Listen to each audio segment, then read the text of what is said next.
யோசியாவின் ஆட்சி காலத்திலே தீர்க்க தரிசனம் சொன்னவர் 640 முதல் கிமு 640 முதல் 609 வரை 640 முதல் கிமு 609 வரை அவர் தீர்க்க தரிசனம் சொன்னார்.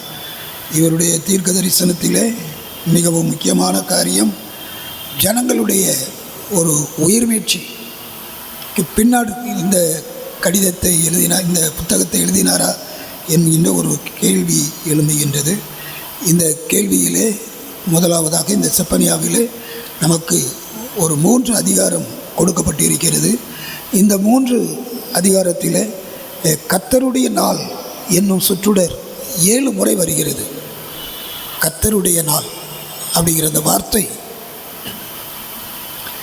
7 முறை வருகிறது.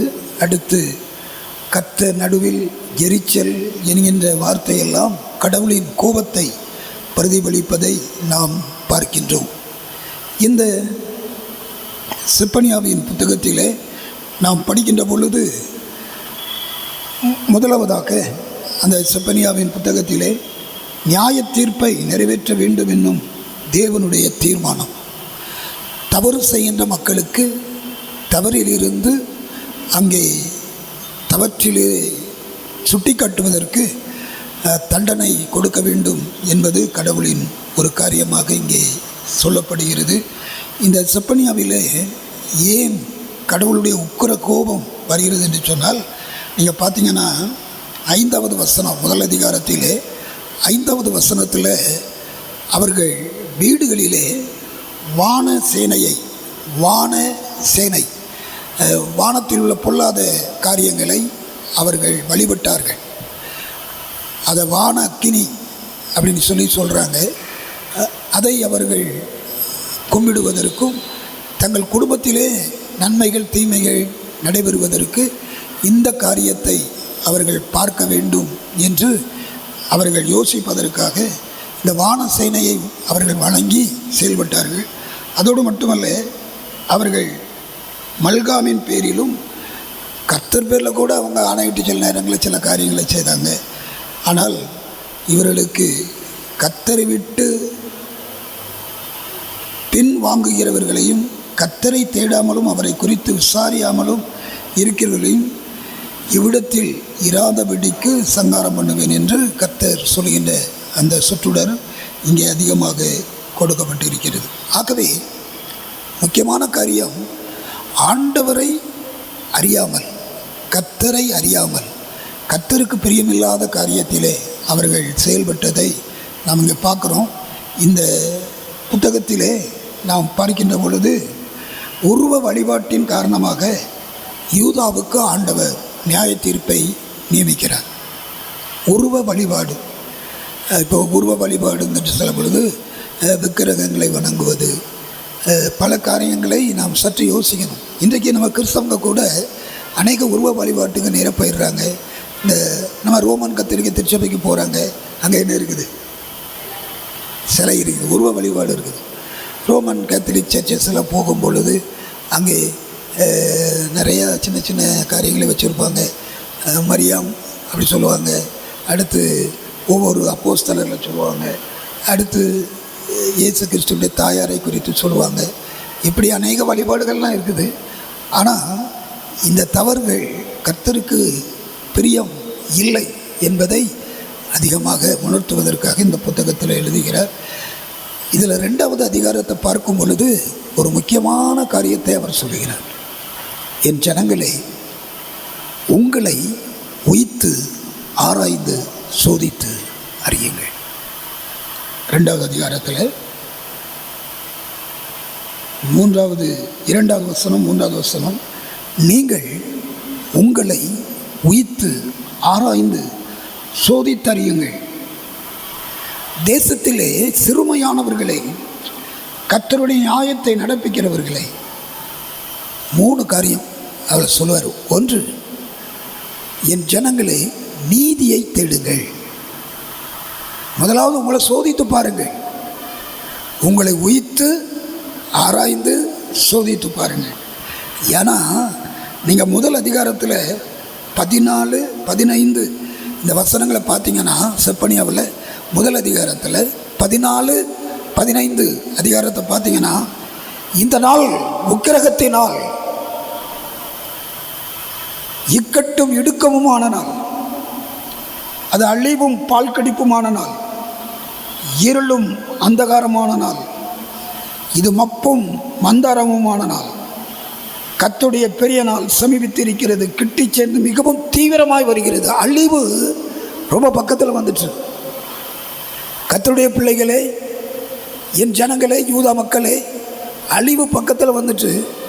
ஆனால் கர்த்தருடைய நாளிலே நீங்கள் உங்களை உயித்து சோதித்து ஆராய்ந்து பார்ப்பது ரொம்ப முக்கியம்.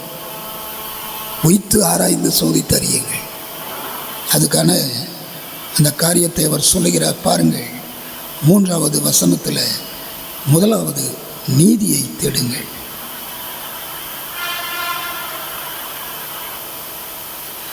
அந்த நீதியை தேடுறதுக்கு முன்னாடி ஒரு காரியத்தை சொல்கிறார். அவரை தேடுங்கள், கர்த்தரை தேடுங்கள். அதுக்கு ஒரு அடுத்த காரியம் இந்த 3வது வசனத்தில் பாருங்கள்.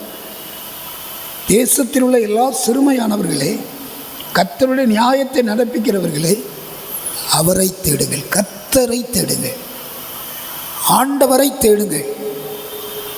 உங்கள் வாழ்வில் ஆண்டவருக்கு முதலிடம் கொடுங்க. The first priority, the first முதன்மையான காரியம் அது ஆண்டவருக்கு. ஃபர்ஸ்ட் ப்ரிஃபரன்ஸு முதன்மை கடவுளுக்கு, ஃபர்ஸ்ட் ப்ரையாரிட்டி கடவுளுக்கு. ஆகவே கடவுளுக்கு முதன்மையான காரியத்தை கொடுங்கள். அடுத்து சொல்கிறாரு, நீதியை தேடுங்கள். ஏன்னா ஜனங்களை, செல்வந்தர்கள், ஏழை எளிய மக்களை என்ன செய்கிறாங்க, அடுக்கி ஒடுக்கி ஆள்றாங்க. நீதியான காரியத்தை செய்யுங்கள், நன்மையான காரியத்தை செய்யுங்கள், கர்த்தருக்கு பிரியமான காரியங்களை நீங்கள் செய்யுங்க. அப்படி சொல்லிட்டு 3வது ஒரு காரியம் சொல்கிறாரு, மனத்தாழ்மையை தேடுங்கள். கர்த்தரை தேடுங்கள், நீதியை தேடுங்கள், மனத்தாழ்மையை தேடுங்கள். அப்படி சொல்லிட்டு அதோட விடல, ஒரு காரியம் தொக்கி நிற்குது. என்னது? அதில் ஒரு வாடு தொக்கி நிற்க. என்ன வேடு? என்ன வேடுமா? அப்பொழுது ஒருவேளை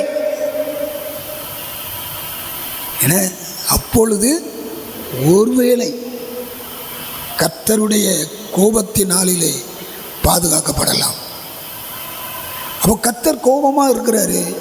கோபமாக இருக்கிற கர்த்தருக்கு நீங்கள் எப்படி துன்பத்தை, அவருக்கு எப்படி வருத்தத்தை கொடுத்தீங்கன்னா, அந்நிய தெய்வத்தின் காரியங்களை வழிபட்டதுனால உங்களுக்கு அங்கே கர்த்தருக்கு அது வருத்தத்தை உண்டு பண்ணிட்டு, வருத்தத்தை உண்டு பண்ணதுனால கடவுள் கோபம் கொண்டு அழிப்பதற்கு ரெடியாக இருக்கிறாரு. அந்த சூழல் வந்து விட்டது. அதுக்குள்ளே நீங்கள் என்ன செஞ்சிருங்க, சீர் பொருந்திருங்க. யாரோடமா சீர் பொருந்தணும்? கர்த்தரோட சீர் பொருந்தணும். கடவுளோடு நம்முடைய ஐக்கியம், கர்த்தரோடு நம்முடைய உறவு, அந்த ஐக்கியம் சீர்பட்டு விட்டது என்று சொன்னால் நம்ம பாதுகாக்கப்படலாம். அந்த நாள் மிகவும் கொடுமையான நாள் என்று சொல்லுகிறார். அப்படியே போயிட்டு நீங்கள் பார்க்கும் பொழுது அந்த 1வது அதிகாரத்தில் 13 அங்கே வசனங்களை நீங்கள் பாருங்கள். 1வது அதிகாரத்தில் 8 முதல் 13 வசனங்கள் வரைக்கும் ஒரு செயல்பாடு அங்கே சொல்லப்பட்டு இருக்கிறது. என்னவென்று சொன்னால், நீங்கள் பலியின் காரியங்கள் அப்படி குறித்து ஒரு சம்பவத்தை அங்கே சொல்கிறாரு.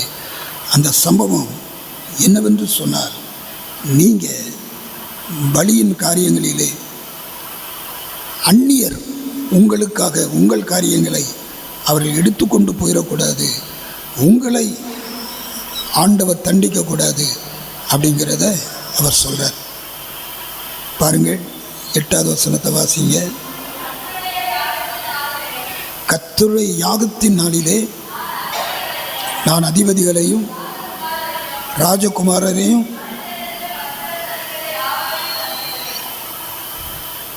நான் உங்களை தண்டிப்பேன். 7வது வசனத்தில் அவர் சொல்கிறாரு, ஒரு யாகம், ஒரு பலி அங்கே கொடுப்பதற்கு ரெடியாக இருக்குது. அந்த பலிக்கு விருந்தாளிகள் யார் தெரியுமா? விருந்தாளிகள் யூதாவின் எதிரிகள். அடுத்து அந்த பலியின் காரியங்கள் என்ன தெரியுமா? கர்த்தர் ஒரு யாகம் நடத்த போகிறாரு. அந்த யாகத்துக்கு அவரை அறியாத, அவருக்கு பிரியமில்லாத காரியங்கள் செய்கிறவர்கள், அடுத்து யூதர்களிலே தீமையான காரியங்களை செய்கிறவங்கள தான் என்ன செய்ய போகிறாரு? அந்த யாகத்தில் அவர் பலியிட போகிறார். அப்படிங்கிறத ரொம்ப வருத்தத்தோடு சொல்லிட்டு தான் இந்த கர்த்தருடைய நாளை அவர் சொல்லுவதை பார்க்குறோம். அவர் கர்த்தருக்கு வந்து அந்நிய தெய்வங்களை கையெடுப்பது, வணங்குவது பிரியமில்லாத காரியம். அவருடைய கோபம் மிகவும் அதிகரிக்கிறது. நம்மை சோதித்து அறைந்து அவரை தேடி, நீதியை தேடி, மனத்தாழ்மையை தேடி நம்ம செயல்பட்டோம் என்றால் கடவுள் நமக்கு உதவி செய்வார். அடுத்து 2வது அதிகாரத்தை பார்க்கும் பொழுது மனம் திரும்பும்படி யூதாவுக்கு ஒரு அழைப்பு கொடுக்கிறார். மனம் திரும்பும்படி ஒரு அழைப்பு கொடுக்கிறாரு. அந்த அழைப்பை கொடுத்த பிறகு பிற இனத்து மக்கள், பெலிஸ்தர், அம்மோனியர், மோவாபியர், எத்தியோப்பியர், அடுத்து அசிரியர் போன்ற அந்நிய தேசத்து மக்களை கடவுள் தண்டிப்பார் அப்படிங்கிறதையும் அவர் அங்கே சொல்லுவதை நாம் பார்க்கிறோம். அப்படி சொல்லிட்டு 3வது அதிகாரத்துக்குள்ளே வரும் பொழுது எருசலேமுக்கு எதிராக உரைக்கப்பட்ட சாபம் 1 முதல் 7 வசனங்கள்.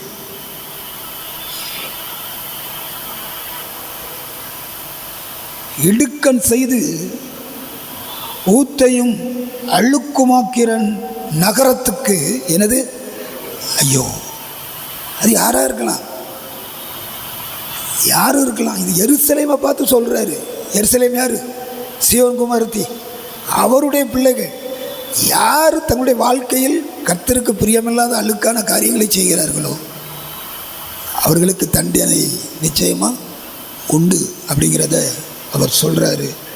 சொல்லிட்டு மக்களுடைய பேராசை, மக்களுடைய காரியம் எல்லாவற்றையும் சொல்லிட்டு பின்னாடி ஒரு ஆசீர்வாதத்தை சொல்கிறார் பாருங்கள். உண்மையும் நீதியானவர்களுக்கான ஆறுதலின் செய்தி.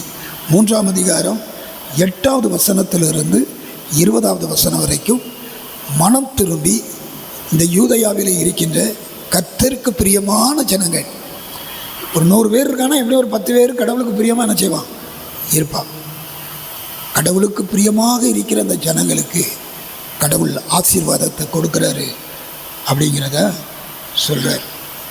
இப்போ 12வது வசனத்தை பாருங்கள். உன் நடுவில் சிறுமையும் எளிமையுமான ஜனத்தை மீதியாக வைப்பேன். அக்கிரமம் செய்கிறவன், அநியாயம் செய்கிறவன், பலவிதமான தீமையை செய்கிறவன் எல்லாரையும் நான் தண்டித்து போட்டுருவேன். ஆனால் சிறுமையும் எளிமையுமான ஜனங்கள், கடவுளை தேடுகிறவர்களை நான் மீதியாக வைப்பேன். அவங்க ஒரு காரியம் செய்கிறாங்க. என்ன செய்கிறாங்கன்னா கர்த்தர் மேலே எப்படி இருக்கிறாங்க? நம்பிக்கையாக இருக்கிறார்கள். கர்த்தர் மேலே நம்பிக்கையாக இருக்கிற அது எந்த ஜனமாக இருந்தாலும் சரி அவர்களை கர்த்தர் பாதுகாப்பார். அப்படி சொல்லிட்டு அவர்கள் எப்படி இருப்பாங்க அப்படிங்கிறத சொல்கிறார். அவங்க கேரக்டர், அநியாயம் செய்ய மாட்டாங்க, பொய் பேச மாட்டாங்க, வஞ்சக நாவு அவங்க வாயில் இருக்காது, அவர்கள் அமைதியாய் வாழ்வார்கள். ரொம்ப அழகாக சொல்லுவார். அப்போ கடவுளை தேடி கடவுள் மேலே நம்பிக்கை வைத்து கர்த்தரை போதுமென்று இருக்கின்ற ஜனங்களுக்கு கடவுள் செய்கின்ற உதவி, அவர்கள் பொய் பேச மாட்டாங்க, அவங்க அநியாயம் செய்ய மாட்டாங்க, அவங்க வஞ்சகமாக பேச மாட்டாங்க. இன்றைக்கி கிறிஸ்தவங்கள்லாம் பெரும்பாலும் வஞ்சகமாக தான் பேசுவான். உள்ளத்தில் ஒன்று வச்சுட்டு நாவில் பேச மாட்டேங்கிறீங்களே, பயப்படுறீங்களே. உள்ளத்தில் என்ன இருக்கும்? வஞ்சகம் இருக்கும். ஆனால் பேசுகிறது உதட்டில் இனிமையாக பேசுவோம். ஏம்மா கொஞ்சம் கவனிங்க, சொல்கிறது தப்பாக தெரியுதோ? யார்கிட்ட சொன்னப்ப? மீகாட்ட சொன்னது போதும் போதும் அப்படி பிரசங்கம் நிற்பட்டும் ஐயா, நல்லதை சொல்ல முடியாது.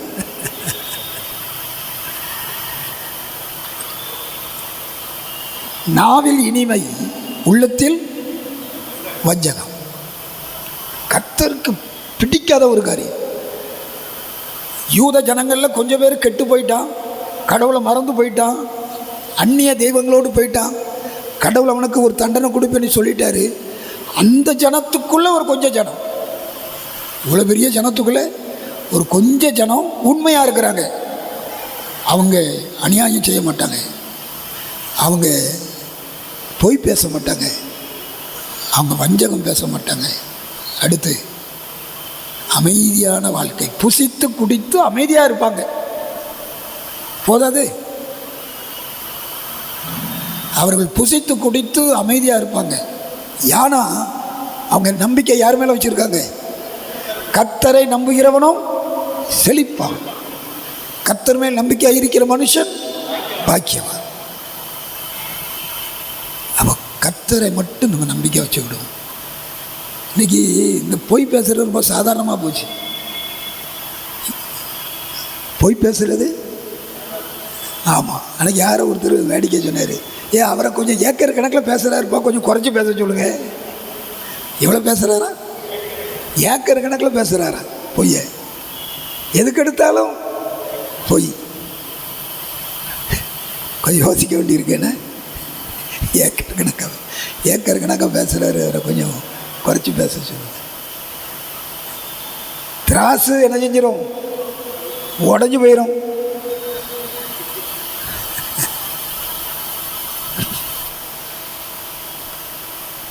கடவுளுடைய பிள்ளைகள் இன்றைக்கி செல்ஃபோன் எல்லாம் கையிலையும் இருக்குது. அதை சொல்லுவாங்க, இந்த ரெப்ரஸன்டேட்டிவை பார்த்து சொல்லுவாங்க. சில கம்பெனிஸ்க்கு ரெப்ரஸன்டேட்டிவ்ஸ் இருப்பாங்க. கையில் நல்ல ஒரு பைய, கழுத்தில் நல்ல ஒரு டையி, வாயில் பொய். இது அவனுக்கு சொல்லலைன்னு நினைக்கிறேன், சொன்னது யாருக்கு? நமக்கு தான். கையில் பைய, கழுத்தில் டையி, வாயில் பொய். செல்லு போன் வச்சுருக்கா, அவ்வளோ பேரும் போய் தான் சொல்லுதான். எங்கே நிற்கான்? திருநெல்வேலிக்கு அங்கே நிற்கான். அவன் சொல்கிறான், நான் மார்க்கெட்டில் நிற்கேங்க.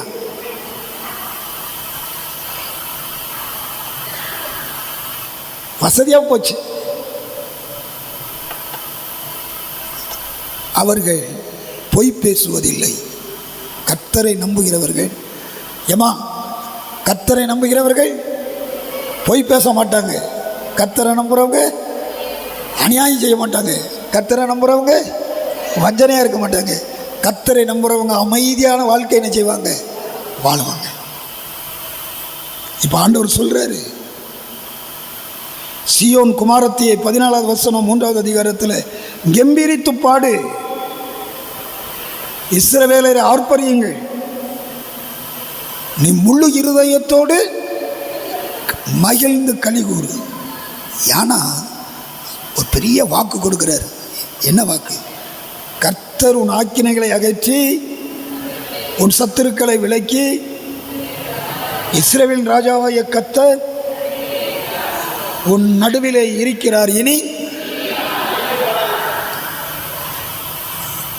முதல் உள்ளதெல்லாம் விட்டுட்டு நம்ம பிரசங்கம் பண்ணணும். இனி தீங்கை உன் ஆக்கினையெல்லாம் கர்த்தர்.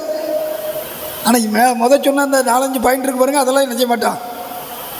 கடைபிடிக்க மாட்டாங்க மக்கள். கர்த்தர் நம்முடைய ஆக்கினையை மாற்றி, நம்முடைய தீமையை மாற்றி நமக்கு அமைதியை தர வேண்டும் என்று சொன்னால், கர்த்தரை நம்பி அநியாயம் செய்யாமல், அடுத்து பொய் பேசாமல், வஞ்சனையான சிந்தனை இல்லாமல் அமைதியான வாழ்க்கை வாழ்கிறவருடைய வாழ்க்கையில் தான் கர்த்தர் இந்த வாக்குத்தத்தத்தை நினைச்சுவார், பூரணமாக்குவார்.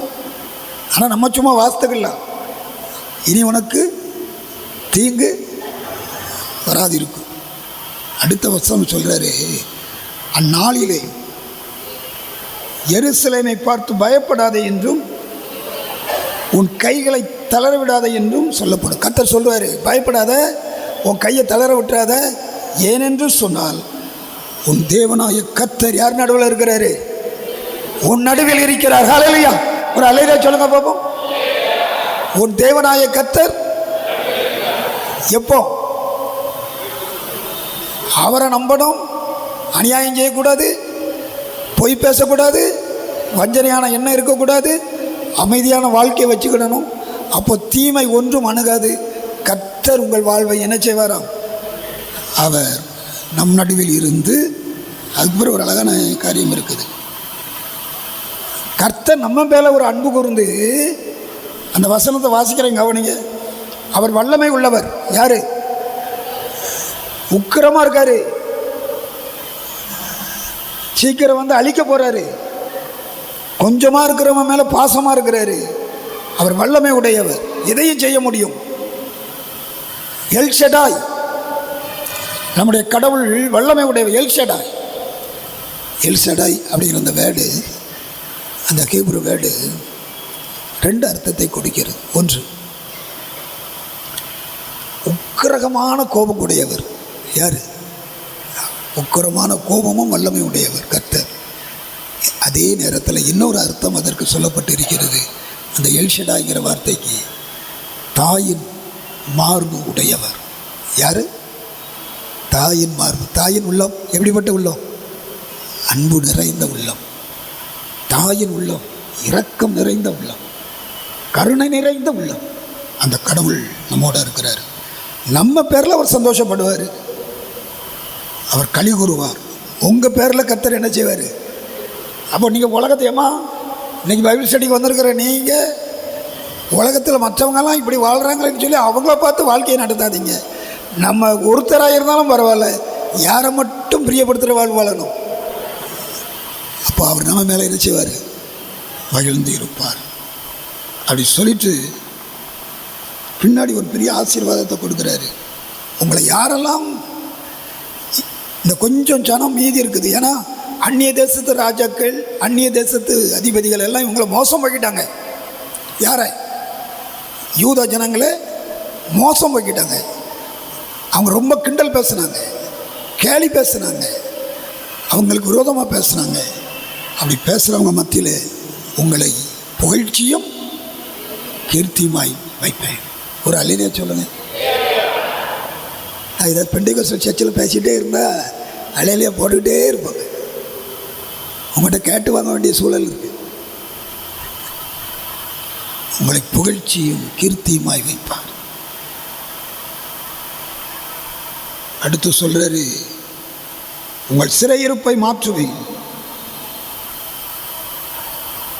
உங்கள் சிறையிருப்பு, அடுத்த வசனத்தை சொல்றாரு, எந்த சிறையிருப்பு இருந்தாலும் சரி, எந்த கஷ்டங்கள் பாடுகள் எந்த உபத்திரவங்கள் இருந்தாலும் சரி, எல்லாவற்றையும் நான் அகற்றி உங்கள் சகல ஜனங்களுக்குள்ளும், யாருக்குள்ள? சகல ஜனங்களுக்குள்ளும் உங்களை கீர்த்தியும் புகழ்ச்சியும் வாய்ப்பார். உங்களை பார்த்த உடனே சொல்லலாம், இவர்கள் கர்த்தருடைய பிள்ளைகள். இப்போ உங்களை எல்லாரும் பார்க்கும்பொழுது யாருடைய பிள்ளைன்னு சொல்லணும்? ஏமா சொல்லுங்க, சத்தமாக சொல்லுங்க. எல்லாரும் எப்படி சொல்லணும்? நம்மளை பார்த்து அடுத்த தெருவில் வாரம் இன்னொரு தெரு வழியாக போயிடக்கூடாது. நான் சொல்ல புரியுதா? அம்மா, ஒரு தெருவில் வாரவே நம்மளை பார்த்து அடுத்த தெருவில் போயிடக்கூடாது. இவர்கள் கர்த்தருடைய பிள்ளைகள் என்று கீர்த்தியும் புகழ்ச்சியுமாய் கர்த்தர் நம்மை வைத்து அநேகருக்கு ஆசீர்வாதம் வைப்பார். சரி, சுருக்கத்தோடு முடிச்சுக்குவோம். செப்பனியாவின் புத்தகம், யூதா தேசத்துக்கு எதிராக கர்த்தருடைய கோபம்.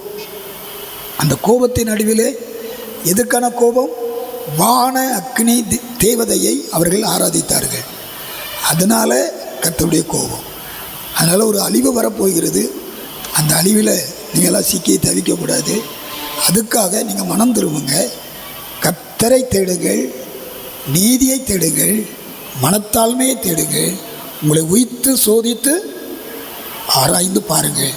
நீங்கள் கடவுள் பக்கமாக திரும்பி வந்துட்டீங்கன்னா கடவுள் உங்களுக்கு எல்லா ஆக்கினையும் அகற்றி எல்லா தீமையையும் அகற்றி உங்கள் நடுவில் கர்த்தர் இருந்து எல்லாருக்கும் மத்தியில் உங்களை புகழ்ச்சியும் கீர்த்தியுமாய் வைப்பார். இந்த செய்தியை தான் யார் சொல்கிறார்? செப்பனியா சொல்கிறார். சரிதானம்மா? நான் நாளைக்கு கேட்பேன், செப்பனியா என்ன செய்தி சொன்னார்? இதெல்லாம் சொல்லணும். சும்மா கீர்த்தியும் போலியும் சொல்லக்கூடாது.